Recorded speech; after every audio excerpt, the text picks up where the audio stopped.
All right, Celtics fans, look away. Sorry, Marcus Smart donning the purple and gold for the first time yesterday. Here he is addressing the media for the first time. When you get a guy like Luka calling, referencing, checking on you, trying to see where you at to see, and that if you want to come, join something special that he's trying to cook up over here, and for him to say that, to see that he can really use my help, that meant a lot. Played against Luka a lot. Been on a lot of opposing ends of, Luka magic, and to be able to come out and be on his side at this time means a lot. It first came, my agent, I'm working out, and I get a call from my agent saying, hey, Luka's reached out. And I'm like, yeah, whatever, all right.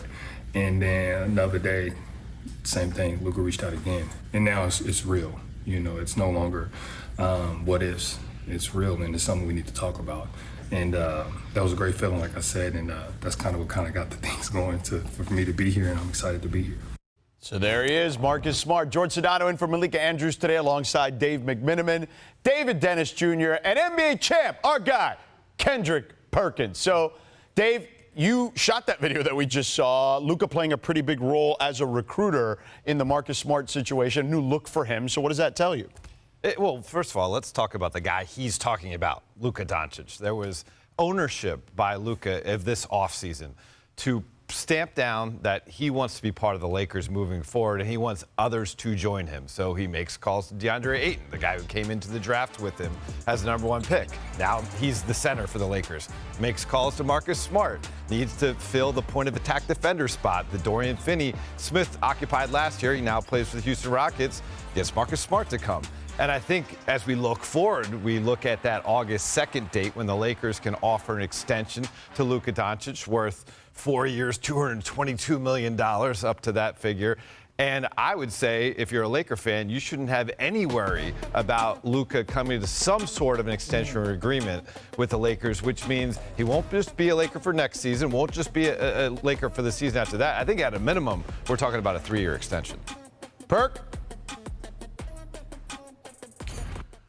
Look, this has accountability and disrespect all over it. And Luka took it right into the offseason. And I know it's early, y'all. I know it's early, and I know it's early for hot takes. But damn it, I'm going out on a limb early in this summertime. And I'm going to say, I'm betting on Luka Doncic to win the MVP next season.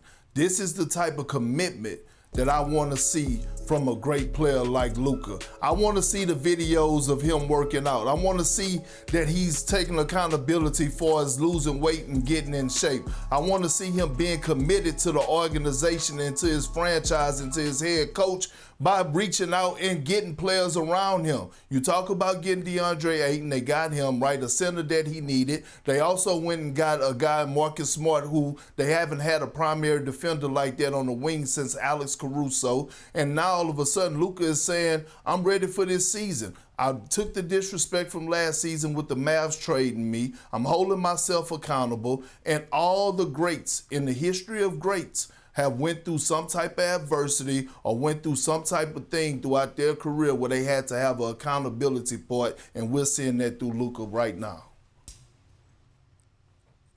I'm sorry. I just, let me rewind a little bit. I just do not totally like the way we've been talking about Luka Doncic in this offseason. You're coming off of one of your worst seasons, not just, performance, but it's like in terms of the expectation, in terms of the injury. The Mavericks moved you out to Los Angeles, and then you got embarrassed in the first round of the playoffs. And we're supposed to be talking about this guy who needs to be an MVP type of dude, and we're celebrating the fact that he looks like he's in shape. Like, that should be a bar, should be way higher than that for somebody of Luka Doncic's caliber of performance right now. You have to be one of the top 3 best players in the league for the Lakers to have a shot not to be bounced in the first round. And I want to hear more than you look like you're in shape on Instagram. By the way, a lot of people who are in shape are still bad at defense. Being in shape doesn't stop you from falling asleep on back screens or being left on the island come playoff time. You have to clear way more hurdles than looking good in the shirt on Instagram. I need to see the Luka Doncic that is in that conversation with Jokic, with with Giannis, with those guys like he was before last year, because all this workout video is not moving the needle for me in the way that makes me believe that you're creating an actual contender with the Los Angeles Lakers.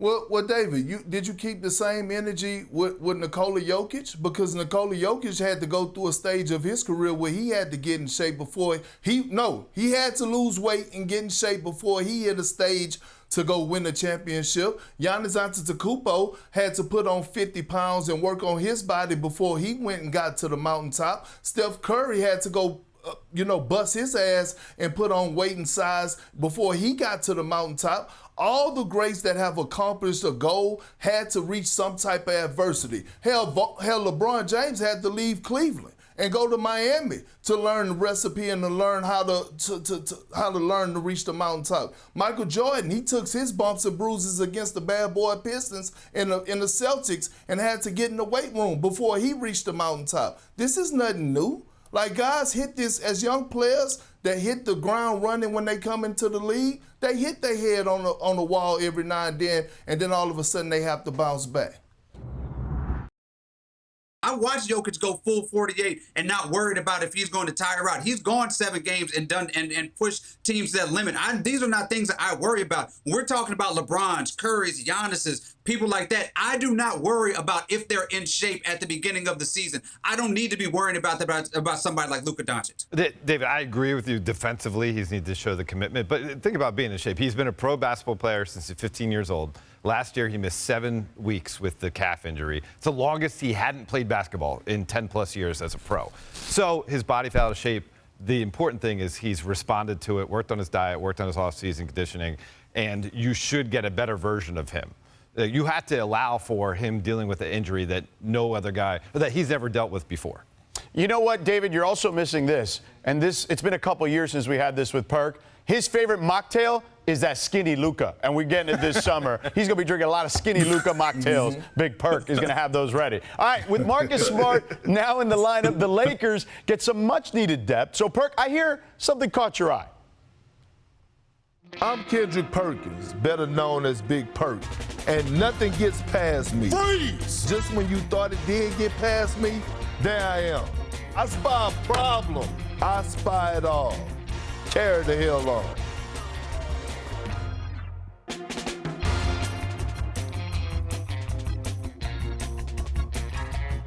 And I do.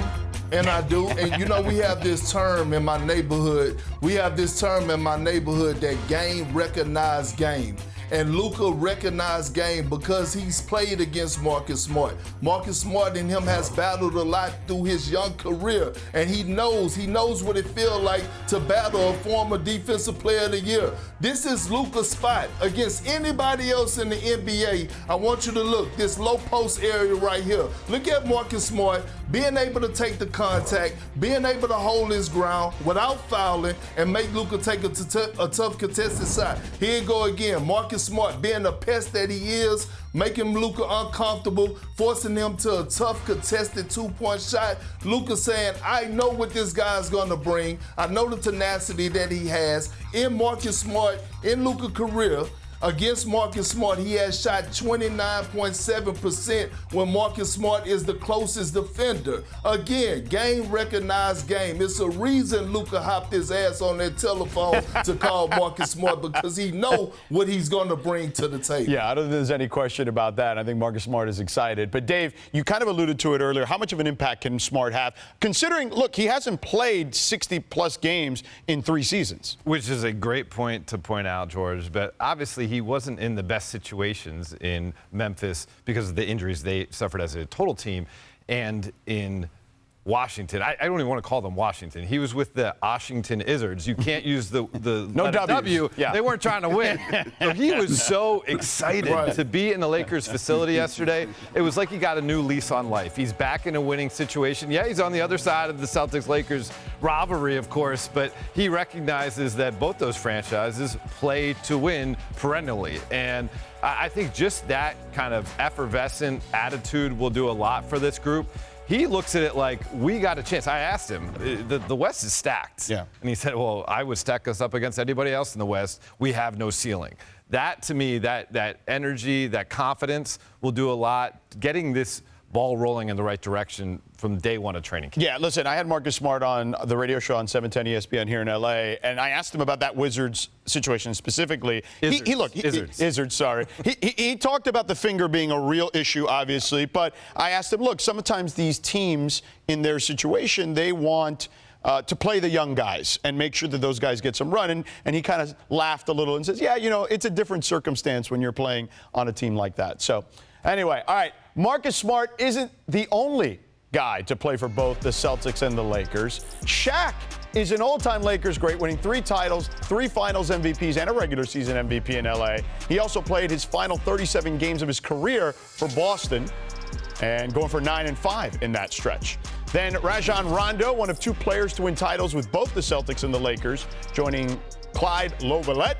A young Rondo won a title with Perk back in 08 on the Celtics, and then again in the bubble with the Lakers. And then lastly, Isaiah Thomas finished 5th in the MVP voting for the 16-17 Celtics while scoring nearly 29 points per game and trailing only MVP Russell Westbrook in clutch time scoring. He also averaged 14 a game in 21 games for the Lakers later in his career. All right, Perk, let me ask you a question. And this is a tough one because you know people are watching because they're always watching. Would you have suited up one more season if the Lakers would have come calling?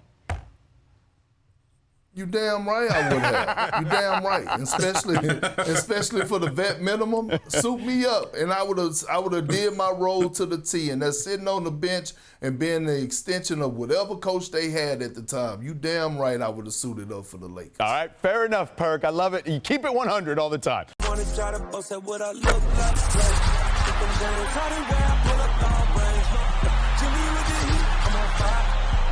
It's NBA,